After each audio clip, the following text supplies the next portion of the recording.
Everyone, welcome back to the pharmacy India. तो अगर आप किसी भी फार्मा कॉम्पिटिटिव एग्जाम की तैयारी कर रहे हैं, चाहे वो GPAT हो, नाइपर हो, ड्रग इंस्पेक्टर हो या फिर किसी गवर्नमेंट फार्मासिस्ट एग्जाम की तैयारी कर रहे हैं जैसे RRB, ESIC, एम्स, सिपॉय या एक्सेट्रा, तो आज इस क्लास के अंदर हम लोग ऐसे टॉपिक के MCQs क्वेश्चन डिस्कस करने वाले हैं जो कि इन सभी एग्जाम्स के लिए, इन सभी फार्मा कॉम्पिटिटिव एग्जाम के लिए बहुत ही इंपॉर्टेंट होने वाला है, जिसका नाम है ग्लाइकोजेनोलाइसिस यानी break down of glycogen.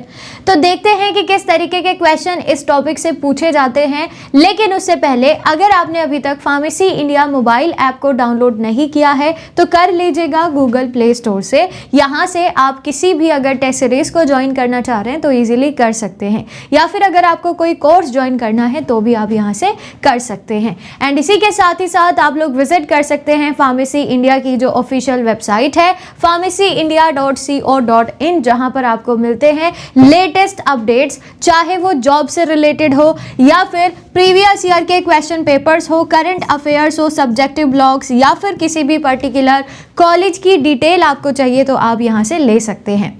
And इसी के साथ ही साथ मेक श्योर कि आप डिस्क्रिप्शन बॉक्स के अंदर दी गई लिंक के साथ ज़रूर ज्वाइन हो जाइए, क्योंकि जितने भी PDF है वो आपको वहीं पर टेलीग्राम पर ही प्रोवाइड कराए जाएंगे। और कोई भी अगर अपडेट्स के लिए आपको जुड़ना है तो आप जुड़ सकते हैं व्हाट्सएप के साथ। तो शुरुआत करते हैं और देखते हैं कि कैसे सवाल पूछे जाते हैं। सबसे पहला हमारे पास क्वेश्चन है, what stimulates glycogenolysis in muscle during exercise. अब सवाल है कि एक्सरसाइज के दौरान, मान लीजिए फॉर एग्जाम्पल कि आप रनिंग कर रहे हैं, ठीक है, तो रनिंग के दौरान ग्लाइकोजेनोलाइसिस किया जाता है ना। ये बहुत ही ऑब्वियस सी बात है ना। थोड़ा सा दिमाग लगा के सोचो, ग्लाइकोजन होता क्या है। चलो पहले ये समझो, व्हाट इज ग्लाइकोजन। ग्लाइकोजन होता है स्टोर्ड फॉर्म ऑफ कार्बोहाइड्रेट जो कि हमारी बॉडी में फर्दर रिक्वायरमेंट्स के लिए, फर्दर यूजेस के लिए स्टोर कर लिया जाता है ना। जब आप कोई चीज़ खा नहीं रहे होंगे, आपकी बॉडी को शुगर लेवल की ज़रूरत होगी तो उसके लिए स्टोर कर लिया जाता है ग्लाइकोजन, ठीक है। अब उसी ग्लाइकोजन को अगर आप वापस ग्लूकोज के अंदर तोड़ते हैं, that is known as glycogenolysis. अब सवाल ये है, फॉर एग्जाम्पल कि आप रनिंग कर रहे हैं तो उस दौरान जब ग्लाइकोजेनोलाइसिस होगा तो उस चीज को कौन स्टिमुलेट करेगा। आपके ऑप्शन है epinephrine and increased calcium ion, insulin and glucose, glucagon and ATP या फिर AMP एंड ग्लूकोज। चलिए, जहां पर इंसुलिन लिखा गया है तो ये काट दो। क्यों काट दो? क्योंकि इंसुलिन एक हाइपोग्लाइसेमिक हार्मोन है, वो इसको स्टिमुलेट नहीं करेगा, इसको इनहिबिट करेगा, ठीक है, तो ये नहीं हो सकता। बाकी अगर ग्लूकोज बॉडी में पहले से ही प्रेजेंट है तो वो क्यों स्टिमुलेट इसको होने देगा, तो ये भी नहीं होगा आंसर। आपके पास दो ऑप्शंस बचे, या तो आंसर A होगा या तो आंसर C होगा। करेक्ट ऑप्शन जाएगा यहाँ पर A, एपिनेफ्रिन। और इसी के साथ ही साथ जो कैल्शियम आयन का नंबर बढ़ जाता है एक्सरसाइजेस के दौरान, तो उसकी वजह से आपके ग्लाइकोजेनोलाइसिस को स्टिमुलेट किया जाएगा, ताकि जो ब्लड, अच्छा क्यों किया जाएगा, क्योंकि ग्लाइकोजन से आप अल्टीमेटली ग्लूकोज बनाओगे, ठीक है। और ग्लूकोज क्यों चाहिए? एनर्जी के लिए। एनर्जी क्यों चाहिए? एक्सरसाइज के लिए, ठीक है। चलिए next question, which disease is characterised by a deficiency in glucose 6 phosphatase. ये सवाल आपसे पूछा गया है ग्लाइकोजन स्टोरेज डिसीज से। ग्लाइकोजन स्टोरेज डिसीज से, तो ये क्वेश्चन है आपका ग्लाइकोजन स्टोरेज डिसीज से। अब सवाल में पूछा गया है कि ग्लूकोज 6 फॉस्फेटेज की डेफिशिएंसी से, ये एक बहुत ही इंपॉर्टेंट एंजाइम होता है आपके ग्लाइकोजन के मेटाबॉलिज्म का, लेकिन इसकी डेफिशिएंसी से कौन सी बीमारी होती है? वॉन गग disease, McArdle disease, Pompe disease या फिर कॉरी डिसीज। करेक्ट ऑप्शन जो हो जाएगा दैट विल बी वॉन गग डिसीज, जिसके अंदर जो आपकी स्केलेटल मसल्स होती हैं, स्केलेटल मसल्स होंगी, वो सबसे ज़्यादा अफेक्ट होती हैं, ठीक है। तो करेक्ट ऑप्शन हो जाएगा आपका वॉन गग disease. Next question, what is the fate of glucose 6 phosphate derived from glycogenolysis in muscles. अब फेट का मतलब होता है किस्मत, ठीक है, यानी कि जो ग्लूकोज 6 फॉस्फेट आप बनाते हैं ग्लाइकोजेनोलाइसिस के दौरान, उसके मतलब बाद में क्या होगा उसके साथ, बस ये आपसे सवाल में पूछा गया है। आपके ऑप्शन है released into the blood stream, उसको वापस से ब्लड स्ट्रीम के अंदर रिलीज कर दिया जाएगा। खुद ही सोचिए कि क्या हम ग्लूकोज 6 फॉस्फेट को ब्लड में रिसीव कर सकते हैं, बताइए, खुद ही बताइए। Use for glycogenolysis to generate energy, converted to glycogen या फिर कन्वर्टेड टू लैक्टेट। अब इतना तो श्योर आप होंगे कि इसको हम ब्लड स्ट्रीम में एज इट इज रिलीज नहीं कर सकते हैं, हमारा ब्लड इसको एक्सेप्ट ही नहीं करेगा, वो सिर्फ और सिर्फ ग्लूकोज को एक्सेप्ट कर सकता है।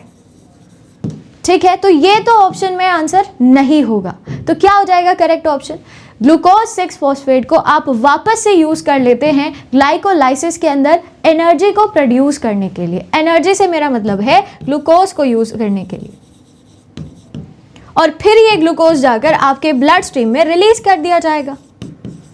ठीक है, तो करेक्ट ऑप्शन हो जाएगा आपका second, used for glycolysis to generate energy. What is glycolysis? Breakdown of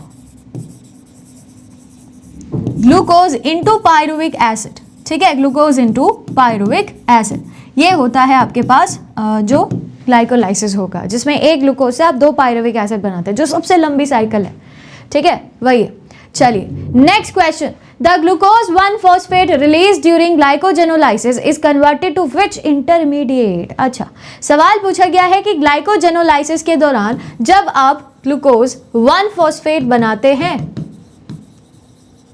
ठीक है, तो उसके बाद वो किसमें कन्वर्ट होगा, समझे, इसका जो प्रोडक्ट है वो आपसे पूछा गया है, glucose 6 phosphate, fructose 6 phosphate, glucose या फिर पायरुवेट।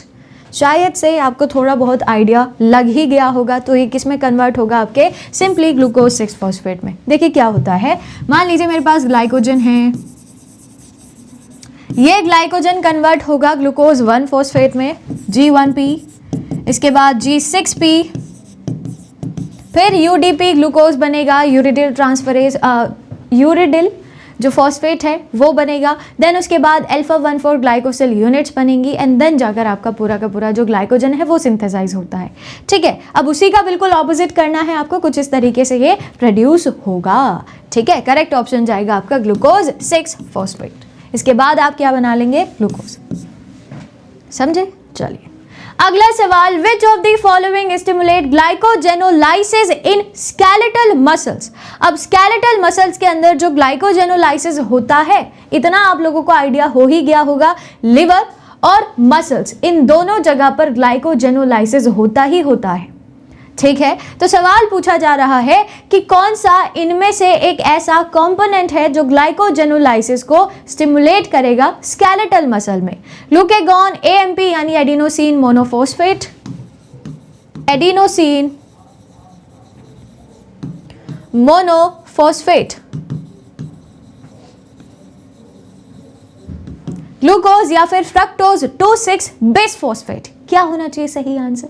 क्या फ्रक्टोज 2,6 बिसफॉस्फेट का इधर कुछ लेना देना है? हम कहेंगे नहीं, तो काट दीजिए। अब या तो आंसर ग्लूकेगॉन है, या फिर AMP है, या फिर ग्लूकोज है।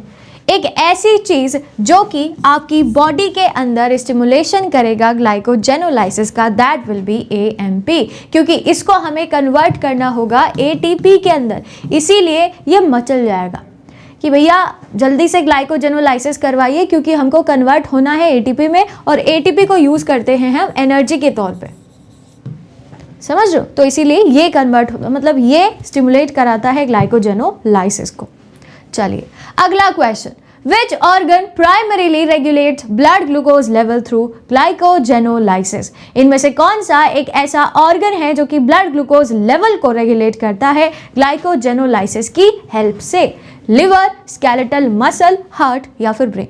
एक ऐसा मेन जगह, एक ऐसा मेन एरिया जहां पर ग्लाइकोजन जाकर स्टोर होता है, वही उसको रेगुलेट करेगा। तो करेक्ट ऑप्शन जाएगा आपका A, दैट इज लिवर। ठीक है, देखो अगर आपके मन में आ रहा है कि स्केलेटल मसल आंसर होगा, तो भैया खुद ही सोचो, अगर लिवर दिया गया है तो आप किसको चूज करोगे? लिवर को, क्योंकि प्राइमरी ऑर्गन जो है, प्राइमरी यहां लिखा भी हुआ है, क्वेश्चन में गिवन भी है, प्राइमरीली यानी जो सबसे ज्यादा अपना योगदान देता है इस चीज के लिए, ठीक है, स्केलेटल मसल में होगा स्टोर, मैं मना नहीं कर रही हूँ, लेकिन थोड़ा बहुत होता है।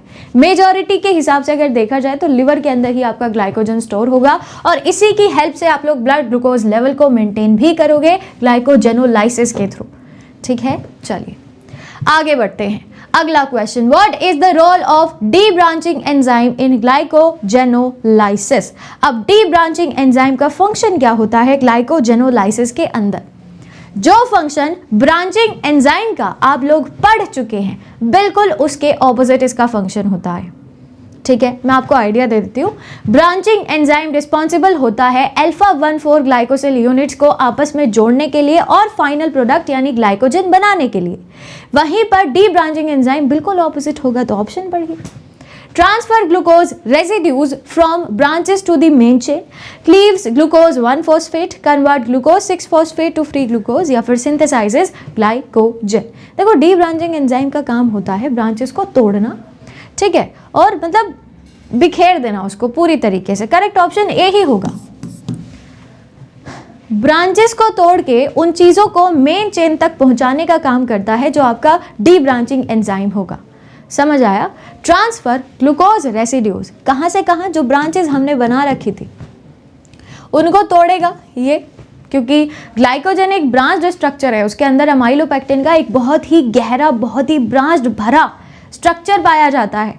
क्लियर? चलिए, तो इसको ब्रेक करके, इसको तोड़कर वापस से इन ग्लूकोज रेसिड्यूज को मेन चेन पर पहुंचाने का काम करता है जो डी ब्रांचिंग एंजाइम होगा। समझ आया? तो करेक्ट ऑप्शन जाएगा आपका ए। अब आगे बढ़ने से पहले मैं आपको कुछ बुक सजेस्ट करना चाहूंगी अगर आप किसी भी फार्मा कॉम्पिटिटिव एग्जाम की तैयारी कर रहे हैं तो, जिसमें से सबसे पहला जो है GPAT, अगर आप उसकी तैयारी कर रहे हैं तो आप लोग ऑर्डर कर सकते हैं GPAT बूस्टर, जो बहुत इंपॉर्टेंट बुक है, बहुत ज़रूरी है। और इसी के साथ ही साथ एक ऐसी बुक जो कि आपके लिए ब्रह्मास्त्र का काम करेगी, और मैं ये कह नहीं रही हूँ, आई मीन इट, क्योंकि ये बहुत इंपॉर्टेंट बुक है। और मैं पर्सनली आपको ये सजेस्ट करना चाहूँगी कि चाहे आप इसको मंगाएं या ना मंगाएं, लेकिन ये जो ऐसी बुक है इसको आप प्लीज़ ऑर्डर करें, क्योंकि ये जो बुक है इसके अंदर आपको प्रीवियस ईयर के क्वेश्चन भी दिए जा रहे हैं, एक्सप्लेनेशन के साथ, कलर्ड बुक है विद देयर रेफरेंसेस, तो इसके अलावा और कुछ बचता ही नहीं है। ठीक है, और ये ब्रह्मास्त्र बुक है, समझे? चलिए, अब इसके बाद अगर आप ड्रग इंस्पेक्टर एग्जाम की तैयारी कर रहे हैं तो आपके पास एक प्रीवियस ईयर बुक होनी चाहिए, जो कि है mission drug inspector previous year objective book, जिसके अंदर आपको पिछले 30 सालों के MCQs क्वेश्चन दिए गए हैं अप टू 2023 तक के सारे पेपर्स इसके अंदर गिवन है। तो आप यहाँ से प्रैक्टिस को और भी अच्छा कर सकते हैं इसकी हेल्प से। इसी के साथ ही साथ अगर आप किसी भी गवर्नमेंट फार्मासिस्ट एग्जाम की तैयारी कर रहे हैं, चाहे वो RRB हो, ESIC हो, एम्स हो, सिपॉय हो, या फिर जो आपके SECL, NTPC, किसी भी स्टेट और सेंट्रल गवर्नमेंट फार्मासिस्ट एग्जाम की तैयारी कर रहे हो, तो आप लोग ऑर्डर कर सकते हैं 7 मॉड्यूल सेट, जिसके अंदर आपको एक प्रैक्टिस बुक भी दी जा रही है ताकि आप और अच्छे से प्रैक्टिस कर सकें। और प्रीवियस ईयर बुक जिसमें अगेन 30 सालों के MCQs क्वेश्चन है 2023 तक के, 5 प्रैक्टिस मॉडल पेपर्स भी हैं आपकी प्रैक्टिस के लिए, तो इनको आप लोग ऑर्डर कर सकते हैं from Amazon, Flipkart with cash on delivery and इसी के साथ ही साथ फार्मेसी इंडिया मोबाइल ऐप के थ्रू भी। ठीक है, आगे बढ़ते हैं। Next question, what molecule is required for the activity of glycogen phosphorylase. अब ग्लाइकोजन फॉस्फोराइलेज की एक्टिविटी के लिए कौन सा मॉलिक्यूल, अब मॉलिक्यूल खुद ही देखो क्या है, ये सब कोफैक्टर्स है, कोएंजाइम, कोफैक्टर, ये सब वही हैं। ATP adenosine triphosphate, PLP pyridoxal phosphate, NADH nicotinamide adenine dinucleotide hydrogen, या फिर FAD flavin adenine dinucleotide. ठीक है, सवाल पूछा गया है ग्लाइकोजन फॉस्फोराइलेज के लिए कौन सा कोएंजाइम इंपॉर्टेंट होगा, तो करेक्ट ऑप्शन जो आपका हो जाएगा that will be pyridoxal phosphate, PLP। किसका कोएंजाइम है ये? विटामिन B6 का। देखो काम क्या करते हैं ये जो कोफैक्टर्स होंगे, ये फंक्शनल ग्रुप को ट्रांसफर करने में हेल्प करते हैं ताकि सबस्ट्रेट से प्रोडक्ट थोड़ा और फास्ट बन जाए, थोड़ा और एफिशिएंटली बन जाए। ठीक है, ये फंक्शन होता है कोएंजाइम्स का, कोफैक्टर्स का। चलिए next question, which of the following is a key difference in glycogenolysis regulation between liver and skeletal muscle. अब देखो वही डिफरेंस यहाँ आ गया है कि लिवर और स्केलेटल मसल्स के अंदर जो ग्लाइकोजेनोलाइसिस का रेगुलेशन होता है, उनके दोनों के बीच में क्या मेन डिफरेंस होता है। Glucagon stimulate glycogenolysis in both liver and muscle. Calcium ion activate phosphorylase kinase only in muscle. ATP inhibits glycogen phosphorylase only in liver, या फिर AMP stimulate glycogen phosphorylase only in liver। क्या होना चाहिए correct option, बताओ क्या होगा। सही option हो जाएगा दैट विल बी सेकंड, क्योंकि आप और पहले ये वाले ऑप्शन पढ़ लीजिए। AMP stimulate glycogen phosphorylase, ये आप कर चुके हैं, अभी थोड़ी देर पहले कराया है। ये स्टिमुलेट करेगा ग्लाइकोजन फॉस्फोराइलेज को, लेकिन स्केलेटल मसल में, तो ये तो गलत हो गया। सी पढ़ लीजिए, ATP inhibit glycogen phosphorylase only in liver, ये भी उल्टा लिखा हुआ है और ऑप्शन तो ए है ही। Glucagon stimulates glycogenolysis in both liver and muscle. तो ये कोई डिफरेंस नहीं हो, ये बात बिल्कुल सही लिखी हुई है, but it is not a difference. ठीक है, ये तो उसने कॉमन बात लिख दी कि जो ग्लूकेगॉन है वो ग्लाइकोजेनोलाइसिस को स्टिमुलेट करता है because it is a hyperglycaemic hormone. तो ये स्टेटमेंट बिल्कुल सही है, बट ये कोई डिफरेंस नहीं हुआ, ये तो कॉमन चीज हो गई। ठीक है, तो इसलिए ये ऑप्शन नहीं होगा। करेक्ट ऑप्शन जाएगा आपका सेकेंड, कैल्शियम आयन एक्टिवेट करेगा फॉस्फोराइलेज काइनेज को, लेकिन सिर्फ और सिर्फ स्केलेटल मसल के अंदर, लिवर के अंदर नहीं करता है। ठीक है, correct option will be second. चलिए next, what is the effect of high levels of glycogen on glycogenolysis. अच्छा, सवाल ये है कि मान लीजिए ग्लाइकोजन का अमाउंट बहुत ज्यादा हो जाता है तो उसका क्या इफेक्ट होगा ग्लाइकोजेनोलाइसिस पर। Inhibit glycogen phosphorylase through feedback inhibition, stimulates phosphorylase kinase activity, inhibit glycogen synthase indirectly, या फिर no direct regulatory effect. Correct option भी जो हो जाएगा that will be A. Glycogen phosphorylase को ये इनहिबिट कर देता है, कैसे? फीडबैक इनहिबिशन के through. What is feedback inhibition? आपने कभी फीडबैक दिया है किसी भी चीज़ का? दिया ही होगा, ऑब्वियस सी बात है। तो क्या होता है, देखो मान लीजिए हमारी बॉडी को कोई भी चीज़ इनहिबिट करनी है या फिर कोई भी चीज़ स्टिमुलेट करनी है, यहाँ हम इनहिबिशन के बारे में बात कर रहे हैं, तो हमारा ब्रेन एक फीडबैक भेजता है, यानी एक रिव्यू भेजता है कि भैया अब इस चीज़ को आपको इनहिबिट करना है। तो उसी के चलते ब्रेन का जैसे ही ऑर्डर आता है मानना ही पड़ता है। ठीक है, मानना ही पड़ता है, नहीं मानोगे तो ब्रेन निकाल देगा उसको अपने घर से। क्लियर? तो यही चीज़ होती है फीडबैक इनहिबिशन। जैसे ही ये वाला मैसेज आपके पास पहुंचेगा तो उसी के चलते जो ग्लाइकोजन फॉस्फोराइलेज है उसको आप इनहिबिट करा दोगे। ठीक है, ये होता है अगर ग्लाइकोजन का लेवल बहुत ज़्यादा है, बहुत हाई है, तो ग्लाइकोजेनोलाइसिस पर ये उसका इफेक्ट होगा। समझे? चलो next question. In the liver glycogen phosphorylase is inhibited when glucose binds to which site. अच्छा, लिवर के अंदर ग्लाइकोजन फॉस्फोराइलेज इनहिबिट हो जाता है, ठीक है, लेकिन होगा कब? जब आपका ग्लूकोज बाइंड करता है एक एंजाइम के कैटालाइटिक साइड से, एलोस्टेरिक साइड से, एक्टिव साइड से या फिर ब्रांचिंग साइड से। यानी यहाँ पर आपसे इनहिबिशन के बारे में बात कर रही है कि ये कौन सा इनहिबिशन हुआ, कॉम्पिटिटिव, नॉन कॉम्पिटिटिव या फिर अनकॉम्पिटिटिव। तो मैं आपको बता दूं it is a type of non competitive inhibition. Allosteric side से जाकर वो बाइंड कर जाएगा। मान लीजिए ये मेरे पास ग्लाइकोजन फॉस्फोराइलेज है, ये इसकी एक्टिव साइट है और ये पूरा उसका एलोस्टेरिक साइट है। ठीक है, दिस इज एलोस्टेरिक साइट। अब जो ग्लूकोज है वो इसी एलोस्टेरिक साइट से जाकर बाइंड कर जाएगा, जिससे जो आपके आगे की जो पूरी प्रोसेस है वो यहीं पर रुक जाती है। ठीक है, तो ये होगा आंसर। चलिए आगे बढ़ते हैं। नेक्स्ट क्वेश्चन हमारे पास है assertion and reason. Liver glycogenolysis is activated by epinephrine during stress. तो ये तो सही है कि जो लिवर का ग्लाइकोजेनोलाइसिस है वो एपिनेफ्रिन के थ्रू एक्टिवेट किया जाता है, बिल्कुल सही बात है। Epinephrine increases intracellular CAMP level leading to the activation of glycogen phosphorylase. तो दोनों बातें बिल्कुल सही लिखी हुई हैं। देखो एपिनेफ्रिन क्या करता है, CAMP लेवल को इंक्रीज कर देता है, जिसकी वजह से जो ग्लाइकोजन फॉस्फोराइलेज है वो एक्टिवेट हो जाएगा, और जैसे ही ग्लाइकोजन फॉस्फोराइलेज एक्टिवेट होगा, लीवर का जो ग्लाइकोजेनोलाइसिस है वो स्टिमुलेट हो जाएगा। दोनों बातें बिल्कुल सही हैं। Both assertion and reason are true and reason is the correct explanation of assertion. Correct option यही होगा, ठीक है। चलिए next question, which intermediate links glycogenolysis and glycolysis in skeletal muscles. अब स्केलेटल मसल्स के अंदर कौन सा ऐसा इंटरमीडिएट है जो कि ग्लाइकोजेनोलाइसिस को और ग्लाइकोलाइसिस को जोड़ता है, ठीक है, लिंक करता है आपस में। Glucose 1 phosphate, fructose 1,6 bisphosphate, glucose 6 phosphate या फिर पायरुवेट। एक ऐसा इंटरमीडिएट जो दोनों ही रिएक्शंस को आपस में जोड़ेगा, लिंक करेगा, that will B glucose 6 phosphate. देखो ग्लूकोज 1 फॉस्फेट आंसर नहीं होगा। तुम्हारे दिमाग में अगर आ रहा है कि ग्लूकोज 1 फॉस्फेट हो सकता है, तो नहीं, ग्लूकोज 6 फॉस्फेट ये एक ऐसा इंटरमीडिएट कंपाउंड होता है जो ग्लाइकोलाइसिस और ग्लाइकोजेनोलाइसिस दोनों को आपस में जोड़ेगा, ठीक है, लिंक करता है। तो करेक्ट ऑप्शन जाएगा आपका ग्लूकोज 6 फॉस्फेट, ठीक है, क्योंकि इसका सवाल शायद हम पहले भी कर चुके हैं कि इसको आप वापस से ग्लाइकोलिसिस में यूज़ कर लेते हो। क्यों यूज़ करते हो? ताकि आप एनर्जी प्रोड्यूस कर सकें, ठीक है, एनर्जी प्रोड्यूस कर सके। तो ये चीज़ हम ऑलरेडी डिस्कस कर चुके हैं। चलिए आगे बढ़ते हैं। In McArdle disease what step in glycogenolysis is impaired. McArdle disease में ग्लाइकोजेनोलाइसिस का कौन सा ऐसा स्टेप होता है जो कि इम्पेयर्ड होगा, जो ढंग से नहीं हो रहा होगा। पहले मैं आपको एंजाइम बता देती हूँ कि मैकार्डल डिसीज में कौन सा एंजाइम डेफिशिएंट होता है।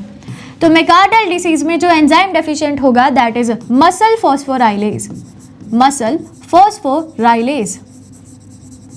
अब बस आपको इतना सोचना है कि मसल फॉस्फोराइलेज कौन से स्टेप को कैटेलाइज करेगा। Breakdown of glucose 6 phosphate to glucose, conversion of glycogen to G1P, phosphorylation of glycogen phosphorylase या फिर activation of debranching enzyme. तो नाम से आप लोग जान रहे होंगे कि भैया आपको ग्लाइकोजन से G1P बनाना है with the help of muscle phosphorylase या फिर ग्लाइकोजन फॉस्फोराइलेज, ठीक है। तो करेक्ट ऑप्शन जाएगा आपका सेकंड, समझे।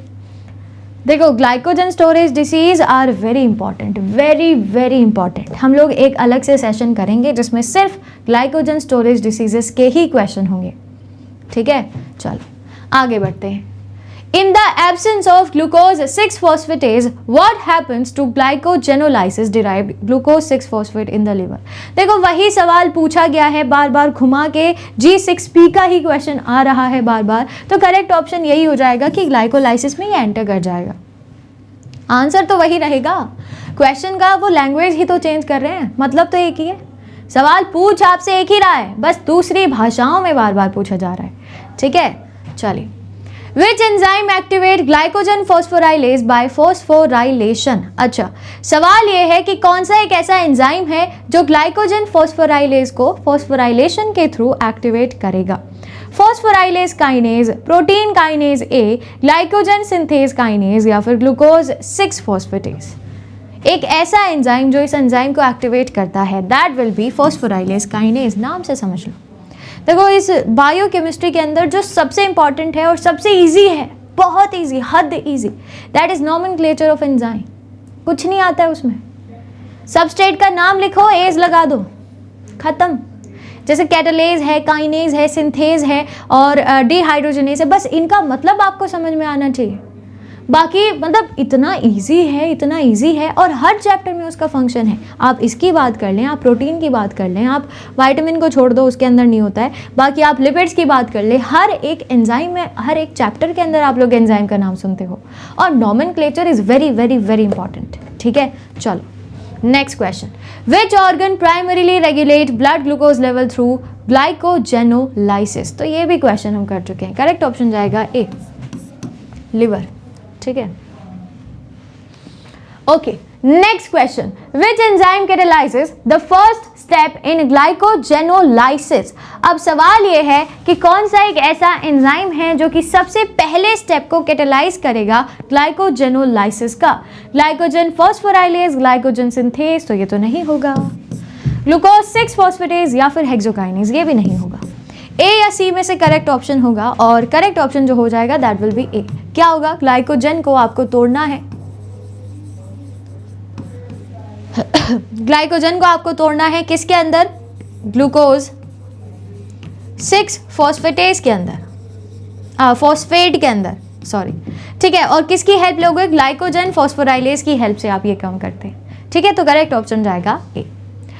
सेकेंड लास्ट क्वेश्चन है, in which scenario does AMP activate glycogen phosphorylase in the absence of hormonal stimulation. अच्छा, सवाल ये है कि मान लीजिए हार्मोन्स की वजह से स्टिमुलेशन नहीं हुआ ग्लाइकोजेनोलाइसिस का, किसी भी वजह से हो सकता है, ठीक है, कि भैया फीडबैक नहीं आया कि ग्लूकेगॉन रिलीज करो, तो उस चक्कर में वो रह गया।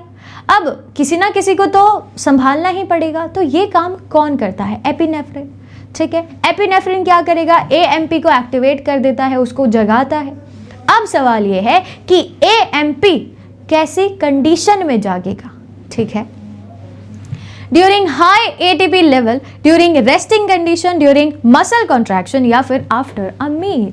अब मील के बाद हो सकता है, बाकी ड्यूरिंग हाई ATP लेवल या फिर ड्यूरिंग रेस्टिंग कंडीशन या फिर ड्यूरिंग मसल कॉन्ट्रैक्शन। चलो मैं एक एक करके बात ही करती हूँ। आफ्टर अ मील, जब आपने खाना खाया उसके तुरंत बाद क्या आप ग्लाइकोजेनोलाइसिस करोगे? नहीं, ज़रूरत क्या है, क्योंकि उस दौरान तो आपका ब्लड ग्लूकोज लेवल वैसे ही बढ़ा रहेगा, तो ये तो आंसर नहीं हो सकता है। करेक्ट ऑप्शन जाएगा थर्ड, मसल कॉन्ट्रैक्शन के दौरान। भाई रेस्ट कर रहे हो तो उसके चक्कर में तुमको ग्लूकोज की क्या ज़रूरत नहीं है। अगर ATP का लेवल पहले से ही हाई है तो ये ग्लाइकोजेनोलाइसिस को इनहिबिट करता है, स्टिमुलेट नहीं करेगा। करेक्ट ऑप्शन जाएगा मसल कॉन्ट्रैक्शन, क्योंकि इसके लिए आपको चाहिए एनर्जी, और एनर्जी कब चाहिए होती है? जब आप ग्लूकोज को अपनी बॉडी के अंदर सफिशिएंट अमाउंट में रखते हो। ग्लूकोज कब रखेगा सफिशिएंट अमाउंट में? जब आप ग्लाइकोजन से वापस उसको तोड़ोगे। तो करेक्ट ऑप्शन जाएगा आपका सी, ठीक है। चलिए लास्ट क्वेश्चन है, अगेन असर्शन एंड रीजन का। Glycogen phosphorylase catalyses the rate limiting step of glycogenolysis. अच्छा, ठीक है, और रीजन कह रहा है glycogen phosphorylase removes glucose residues from glycogen as glucose 6 phosphate। तो देखो करेक्ट ऑप्शन जो हो जाएगा दैट विल बी सी। क्यों? ध्यान से सुनना। ग्लाइकोजन फॉस्फोराइलेज कैटालाइज करता है रेट लिमिटिंग स्टेप को ग्लाइकोजेनोलाइसिस के, ठीक है, लेकिन यहां लिखा है ग्लाइकोजन फॉस्फोराइलेज ग्लूकोज के रेसिड्यूज को रिमूव करता है ग्लाइकोजन से। ये तो डी ब्रांचिंग एंजाइम का काम लग रहा है मुझे। क्या लगता है आपको? डी ब्रांचिंग एंजाइम का काम नहीं है ये, जो ब्रांचेस को तोड़कर उसको मेन चेन में ऐड करता है, ठीक है। तो करेक्ट ऑप्शन जाएगा आपका assertion is true but reason is false, ठीक है। चलिए, तो इसी के साथ ये जो हमारी क्लास है यहीं पर समाप्त होती है, और आई होप कि यहाँ तक आपको कोई सवाल, कोई डाउट, कोई शंका आपके मन में नहीं होगी। बहुत ही इंपॉर्टेंट टॉपिक था ग्लाइकोजेनोलाइसिस का। मैंने हर तरीके से ट्राई किया है कि आपको क्वेश्चन बता दूं कि कैसे कैसे क्वेश्चन पूछे जा सकते हैं, और नेक्स्ट क्लास के अंदर मिलेंगे ऐसे ही इंपॉर्टेंट टॉपिक के साथ। तब तक के लिए stay tuned with pharmacy India. Thank you.